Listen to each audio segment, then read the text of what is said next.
नमस्कार साथियों, आज हमारे साथ उपस्थित है सीधी विधायक श्री केदारनाथ शुक्ला जी। आइए इनसे बात करते हैं। केदारनाथ शुक्ला जी, सबसे पहले तो कोरोना नमस्कार आपको। क्या हालचाल है? ठीक है। बस सुरक्षा के जो गाइडलाइंस हैं उनका पालन कर रहा हूँ और सबसे वही निवेदन भी कर रहा हूँ कि सब लोग सुरक्षा के गाइडलाइंस का पालन करें। जैसे कि विधायक जी हम देख सकते हैं कि सीधी जो है वो रेड जोन में है, परंतु उसके जो केसेस हैं वो दिन प्रतिदिन बहुत जल्दी जल्दी गिरते जा रहे हैं। और एक टाइम अप्रैल माह ऐसा था कि यहीं एकदम पीक कर रहा था सीधी कोरोना के मामले में लेके। कभी ऐसा हो रहा था कि 300, कभी 380, फिर एक बार को ऐसा हुआ कि 412 केस आए। परंतु आज की डेट ऐसी है कि अभी 190, कभी 180 और कभी कभी 2 डिजिट में भी आंकड़ा चला रहा था 80 और 90। तो इसके बारे में आपका क्या कहना है? देखिए, कोरोना का जो ये दूसरा चरण है आकस्मिक था। केंद्र की सरकार, प्रदेश की सरकार, अन्य प्रदेशों की भी सरकार, कोई भी इसके लिए तैयार नहीं थे। यह प्रत्याशित था। और सीधी में जैसे लोगों की स्वतंत्र ढंग से जीने की आदत है, तो यहाँ ज़्यादा कुछ स्वतंत्रता थी, लेकिन लोग बाहर से आते गए और तमाम सारी बातें। यहाँ जितने लोगों की मृत्यु भी हुई है तो आपने देखा होगा कि वे लोग बाहर थे और बाहर से आकर के यहाँ, और उसके बाद जो संक्रमण हुआ बहुत जल्दी कोशिश की गई, शासन प्रशासन सभी ने अपना पूरा जोर लगाया। अब स्थिति नियंत्रण में है और चिकित्सा सुविधाओं में भी विकास हुआ है और विकास हो रहा है, निरंतर विकास हो रहा है। सभी अधिकारी, कर्मचारी, जनप्रतिनिधि सभी लोग लगे हुए हैं, पत्रकार, समाज का हर वर्ग अपनी जिम्मेदारी निभा रहा है। मैं उनकी बात नहीं करता जिनको केवल आलोचना करना है या कमियां ढूंढना है, तो उनकी बात अलग है। लेकिन सकारात्मक दृष्टिकोण से देखें तो स्थिति में सुधार हुआ है और ज़बरदस्त सुधार हुआ है। अगर सीधी के संदर्भ में बात की जाए तो ऐसी क्या क्या चीज़ें प्रशासन ने शुरुआत में इग्नोर की थी, मतलब अनदेखा की थी, जिसकी वजह से कोरोना के केस इतने बड़े थे? हालांकि जो वर्तमान की स्थिति उसमें केसेस में बहुत गिरावट आई है, परंतु ऐसी क्या स्थिति थी, क्या कारण थे जिनकी वजह से कोरोना के संक्रमण इतने ज़्यादा बढ़ गया था? इतनी उम्मीद नहीं थी कि सीधी में इस तरह से होगा, इसलिए शासन प्रशासन ही नहीं, जनप्रतिनिधि और सारे लोगों ने भी इस मामले को उतना गंभीरता से शुरू में नहीं लिया। इसमें हम केवल शासन प्रशासन को ही दोष नहीं दे सकते, जनप्रतिनिधियों ने भी इसको बहुत गंभीरता से नहीं लिया।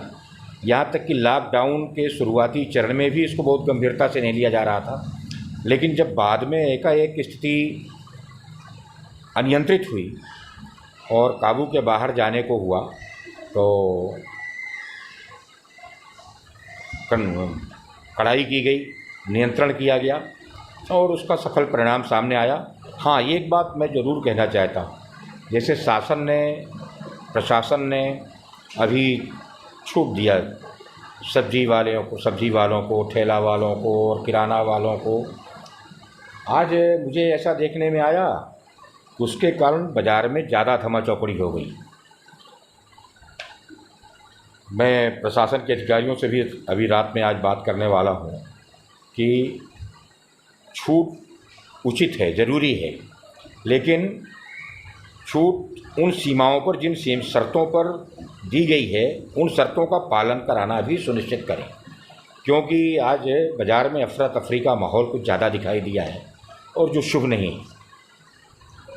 जैसे कि अगर देखा जाए कि विंध्य में रीवा क्षेत्र को अपना ऑक्सीजन सिलेंडर प्लांट मिल चुका है, जिसकी कुल क्षमता 100 सिलेंडर प्रतिदिन है। तो देखा जाए सीधी में भी एक समय ऐसा आया था कि किल्लत है और अभी भी किल्लत चल ही रही है। तो क्या लगता है आपको कि ऑक्सीजन सिलेंडर प्लांट कब तक मिल पाएगा सीधी को? ऑक्सीजन प्लांट सीधी को मंजूर है और प्रदेश के जिन 3 स्थानों में उसे शीघ्रता के साथ टॉप प्रायोरिटी पे बनना है, उनमें सीधी है। माननीय मुख्यमंत्री जी से मेरी बात हुई और उन्होंने इसको सीधी को वरीयता देने की कोशिश की है। ये जल्दी बनेगा। मैंने भी 10 ICU के वार्ड पूरी तरह से ऑक्सीजन से लैस और सारे इंस्ट्रूमेंट से लैस अपने विधायक मत से दिया है। और भी लोगों ने प्रयास किया है। 10 बिस्तर आईसीयू के हमारे पास पहले से थे, 10 बिस्तर मुख्यमंत्री जी ने स्वीकृत किए। हमने उनसे 20 बिस्तर और मांगे हैं और 10 बिस्तर तो मैंने अपनी ओर से दिए हैं और हम उम्मीद करते हैं कि ये जल्दी से जल्दी ये इन सब मामलों में हम सक्षम हो जाएं। विधायक जी, मेरा एक सवाल था आपसे कि वैक्सीन जो है, जैसे कोवैक्सीन और कोविशील्ड, ये 2 तरीके की वैक्सीन लग रही है अभी, तो इसके लेके बहुत सारे मतलब मन गढ़ंत कहानी इन लोग ने बनाई है कि जो वैक्सीन लगवा रहा है वो ज़िंदा नहीं बच रहा है या तो बहुत ज़्यादा कमज़ोर हो जा रहा है। तो और ख़ास करके विंध्य में मतलब बहुत दिन से ऐसा हो रहा है कि वीडियो भी बाहर आ रहे हैं लोग के कि ऐसा बोल रहे हैं हम नहीं लगवाएंगे वैक्सीन, वैक्सीन लगवाने से लोग मर रहे हैं। तो इसके बारे में आपका क्या कहना है? अफवाहें पहले तो बड़े जिम्मेदार विरोधी दल के जिम्मेदार लोगों ने उड़ाया और स्वयं जाकर के वैक्सीन लगवा लिया। आज अब गाँव में भी इस बात का पर्याप्त खंडन हो रहा है और वैक्सीनेशन गाँव में भी बहुत तेज़ी से जारी है और क्रम से ये वैक्सीनेशन क्रम से ही हो सकता है। और ये दवा वैज्ञानिक लोग बनाते हैं, इनकी फार्मेसी है, फार्मेसी की अपनी एक उत्पादन क्षमता है, उसके आधार पे हमको वैक्सीन मिलती जा रही है और हम उसके मुताबिक वैक्सीनेशन का प्लान राष्ट्रीय स्तर से जारी हो रहा है और उसके मुताबिक लोग करवा रहे हैं। आप देखते हैं कि जो 18 से 44 वर्ष तक वालों को वैक्सीन की बात है तो उसमें तो अभी भी क्यू है। लोग जिनका नंबर आता है वो एक भी वो खाली नहीं जाता। सभी वैक्सीनेशन के प्रति लोग जागृत हैं। इसके अलावा विधायक जी, जैसे नवंबर दिसंबर का माह था 2020 का, हमने देखा था कि सीधी में जनता ने मास्क लगाना बिल्कुल छोड़ दिया था, निसोच एकदम घूम रही थी, एकदम ऐसा लग रहा था कि कोरोना गायब हो गया है सीधी से।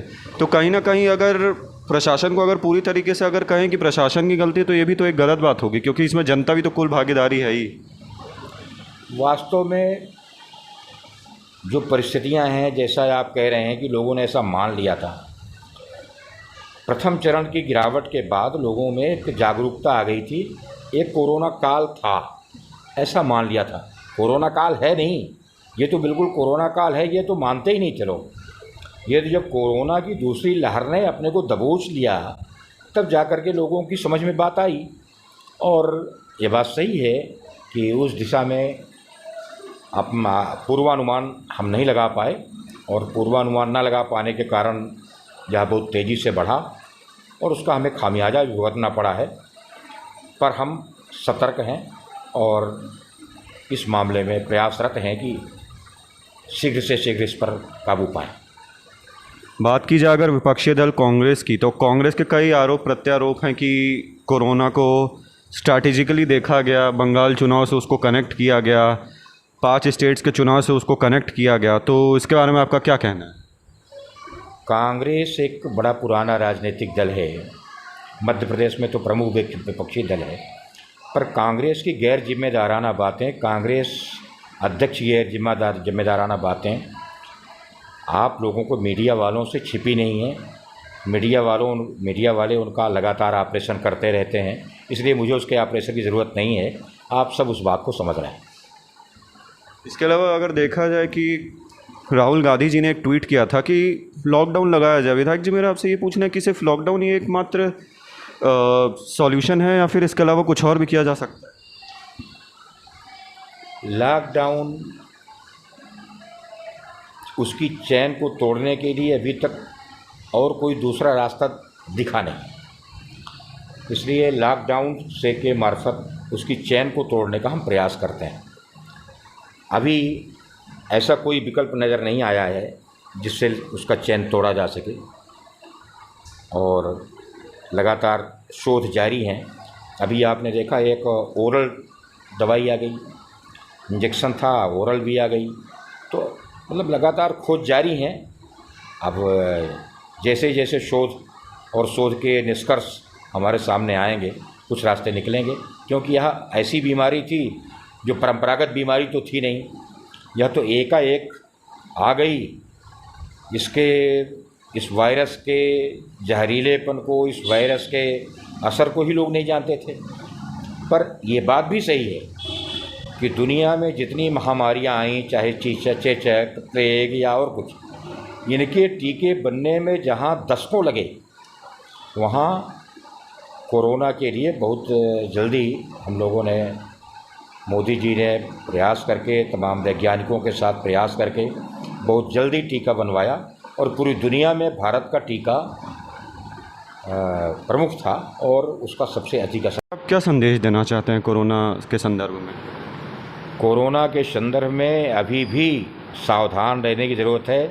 मेरा सबसे निवेदन है, अनावश्यक सड़कों पर लोग न निकलें, घर में रहें, सुरक्षित रहें, और जब बहुत ही आवश्यक हो किसी बात के लिए, अब तो सब्जी के लिए भी प्रशासन ने व्यवस्था बना दी है, किराने के लिए व्यवस्था बना दी है, बिना मतलब सड़क पर ना निकलें, घर में रहें, सुरक्षित रहें, मेरा यही निवेदन है।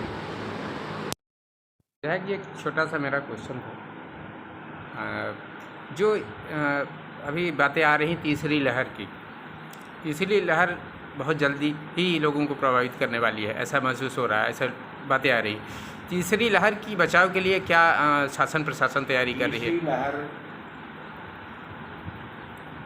ये भी परिकल्पना है जी जी, लेकिन अगर आती है तो उसके लिए हमें सावधान रहना पड़ेगा। जो भी एक ब्लैक फंगस आया है उसके लिए भी हमारे ज़िले में भी 1-2 मरीज मिल चुके हैं। ब्लैक फंगस की भी हमें तैयारी करनी चाहिए, तीसरे लहर का पूर्वानुमान करके, और उस पूर्वानुमान के आधार पर हमें उससे सुरक्षा के इंतजाम करने चाहिए। इस मामले में अब लापरवाही नहीं होनी चाहिए।